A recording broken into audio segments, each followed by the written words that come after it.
I first went to the Bonneville Salt Flats in 1973. I drove there in a '68 Chrysler filled with a 16mm Aeroflex, a Bronica, a porn star, and a pocket full of drugs. I'd been hired by a company to shoot movies of a car they were sponsoring, the sad Teagan Bentley Roadster. It was a year that Al Teague drove that car 266 miles an hour, a record that would last for almost 30 years. But I didn't know that then, and I was too busy keeping a jealous eye on my playmate to fully appreciate all that was going on around me. Then the years passed, and every once in a while I'd think about the experience of Bonneville. Not so much about the girl, but about the bright flat land that stretched forever, and the baking heat, and the extraordinary cars. And the more I thought about it, the more I thought about going back. I never got around to it. In the summer of 2018, I attended a motorcycle conference where I shared some of my pictures and stories. While I was there, I met a racer named Stacy B. London, and she told me that in a few weeks she was headed to Bonneville, where she hoped to set a new class record. Her tale stirred my ambition, and I started thinking about making a trip on my own. By then I was 76, and Bonneville's a tough place for old guys.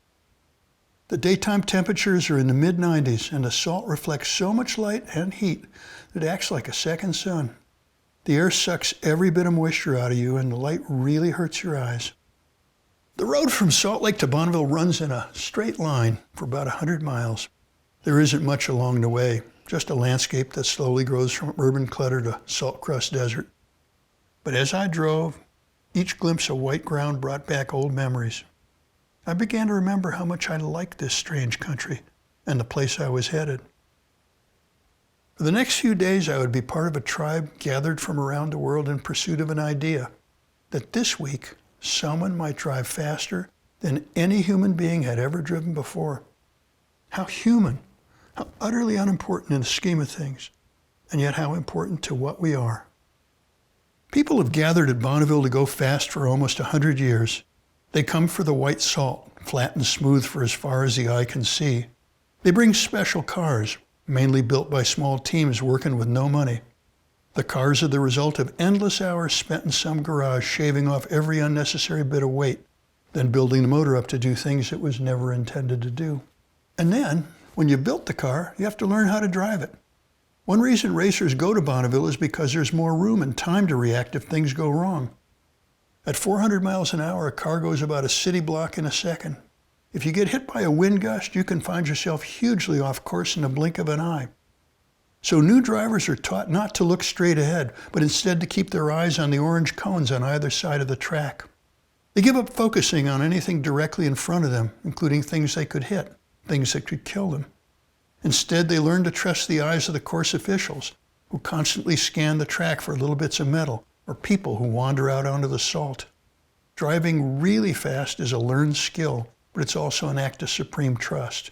Trust in your car, trust in the people who watch over you, and trust in your ability to react in an instant when an instant is all you have. When I see someone wearing a hat that says 200 mile an hour club, I know I'm looking at someone who's been brave and trusting in a special way.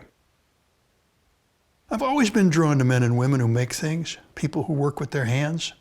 Early in my life, I was one myself. The people in my family have been carpenters and pressmen and photo engravers.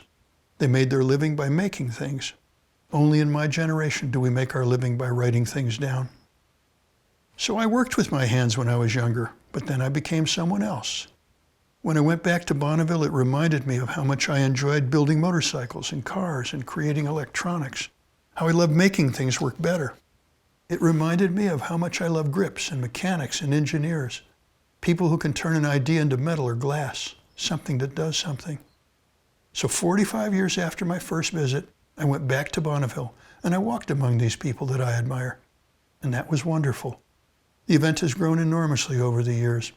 It's gone from a handful of racers to long lines of hopefuls and little clusters of friends and family to thousands of spectators. But the main thing remains.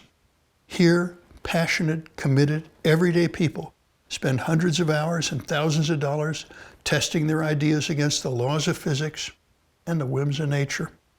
They make beautiful things, and then they risk their lives driving them fast. I admire that.